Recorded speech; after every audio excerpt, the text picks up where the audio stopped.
Մեր գլխավոր առաջնահերթություններից է լինելու սեփական քաղաքացու մասին հոգ տանելը։ Յուրաքանչյուր ծրագրի հիմքում պետք է լինի մարդու արժանապատվության երաշխավորումը։ Մենք հրաժարվելու ենք թոշակ հասկացությունից։ Կենսաթոշակը ողորմություն չէ, որ վճարվում է պետության բարի կամքով։ Պետությունը պետք է իմաստության վաստակած ներդրումով հատուցի այն սերնդին, որն իր կյանքի տարիները նվիրել է երկրի զարգացմանը, մեզ շահել ու պահել է։ Առանց առողջ մարդկանց հնարավոր չէ երկիր զարգացնել։ Առողջություն բոլորին ծրագրով պետք է հասնել անվճար եւ ամենաբարձր որակի համընդհանուր բժշկական օգնության բոլորի համար։ Այո, հենց անվճար եւ բոլորի համար, անկախ ֆինանսական հնարավորություններից։ Բժշկական օգնությունը չի կարող կախված լինել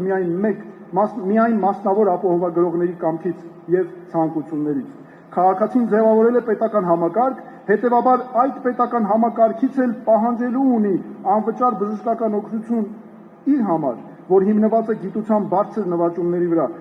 Առաջնահերթը քաղաքացին է, որ ապրում է կրթության ու գիտելիքի հենքով զարգացող պետությունում։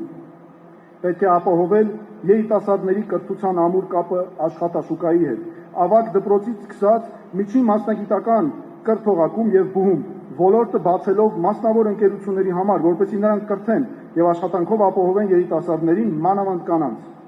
Պետություն, որտեղ ամենազորեղ են իրավունքի գերակայությունն ու մարդու իրավունքները, որտեղ յուրաքանչյուր քաղաքացի զգում է ինչ է նշանակում ժողովրդավարությունը գործողության մեջ։ Միայն այսպիսի պետությունը կարող է ունենալ անվտանգության իրական համակարգ, որտեղ պաշտպանված է ռազմական ներուժը, ապահովված է բարձր վստահություն նրանց նկատմամբ եւ սոցիալական բարձր պաշտպանվածություն։